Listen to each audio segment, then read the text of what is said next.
Assalamualaikum warahmatullahi wabarakatuh. Saya Siti Nabila Putri Hadriansyah dari Prodi Administrasi Negara dengan NIM 220910201147. Saya di sini akan mempresentasikan terkait tugas isu politik. Itu tentang korupsi penyebab harga minyak goreng naik.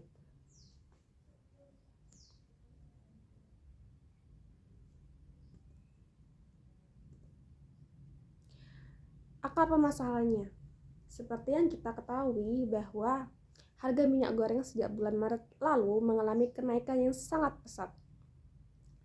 Kenaikan yang sangat pesat itu tentunya membuat masyarakat kesusahan. Nah, tepatnya pada tanggal 17 Maret 2022, minyak goreng ini per 1 liternya itu naik hingga 24.500, dan minyak goreng yang kemasan itu yang berisi 2 liter itu naik itu hingga 44.000 sampai yang tertinggi itu 49.000. Sangat tidak masuk akal, bukan, naiknya harganya itu. Setelah itu tim penyelidik kejaksaan itu melakukan penyelidikan terkait naiknya kasus minyak goreng yang sangat tidak masuk akal. Tim penyidik Kejaksaan Agung ini melakukan penyidikan terkait dugaan kasus korupsi fasilitas ekspor crude palm oil atau yang biasa disebut dengan CPO, yaitu bahan baku minyak goreng. Itu diselidiki atas kasus dugaan korupsi. Nah, setelah diselidiki itu terungkap kasus dugaan korupsinya itu ada pada pemberian izin ekspor dan impor.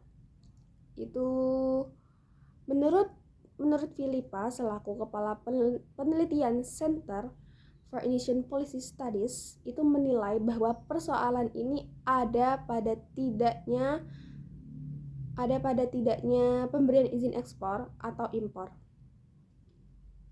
Nah, setelah itu pada tanggal 19 April 2022 itu Jaksa Agung Burhanuddin itu menetapkan Direktur Jenderal Perdagangan Luar Negeri Kementerian Perdagangan, yaitu Indrasari Wisnu Wardana, dan 3 pihak terkait itu menjadi tersangka dugaan kasus korupsi pemberian fasilitas ekspor atau yang biasa disebut dengan CPO.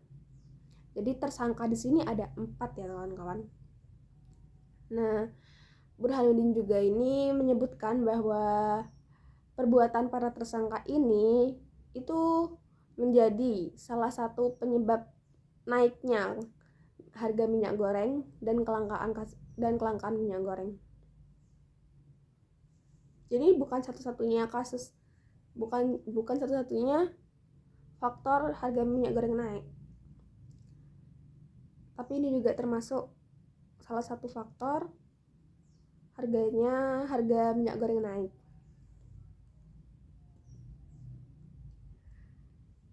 Dampak yang terjadi akibat masalah ini. Nah, terjadinya kasus ini itu tentu membuat timbulnya kerugian pada perekonomian negara. Dan tentunya harga minyak goreng akan terus naik. Itu berlanjut dan tidak akan berhenti. Seperti yang kita tahu bahwa semua korupsi itu merugikan. Nah, korupsi ini merugikan perekonomian negara itu sidangnya sekarang masih belum selesai. Jadi saya masih belum tahu berapa ruginya. Tapi yang pasti itu sangat banyak. Terus yang kedua itu kepercayaan masyarakat terhadap pemerintah akan berkurang. Mengapa begitu? Karena yang kita tahu bahwa pemerintah tuh harusnya mengayomi masyarakat, tapi masyarakat itu mengapa tetapi pemerintah itu mengapa kok korupsi gitu. Jadi kepercayaan masyarakat tuh akan berkurang jika pemerintah melakukan tindak korupsi. Yang ketiga itu pasokan minyak sawit selaku bahan baku minyak goreng itu akan menipis.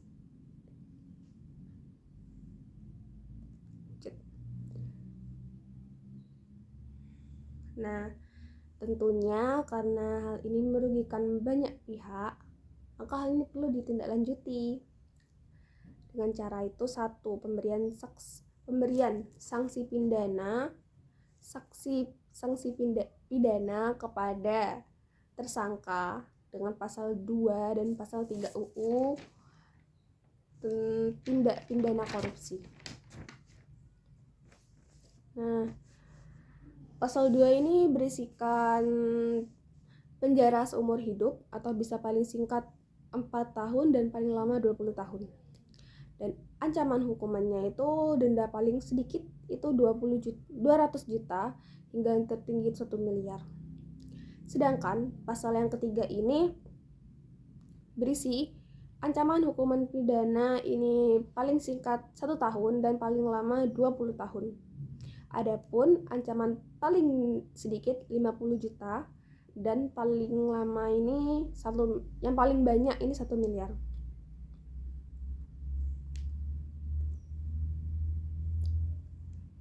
Dan deskripsi konsekuensinya. Nah, setelah tersangka dijatuhi hukuman, itu tersangka itu akan mengalami pengasingan. Juga tersangka itu akan mengalami kehilangan pekerjaan yang telah diberikan oleh pemerintah. Selain itu, hukuman ini bisa membuat para tersangka itu menjadi jera dan dia tidak akan melakukannya di masa depan lagi karena cukup membuat dia itu didekam di sel penjara itu sangat lama. Terus yang ketiga itu tersangka akan terasingkan itu, dan di kehidupan masyarakat setelah bebas itu akan sulit menemukan kepercayaan lagi. Begitu teman-teman.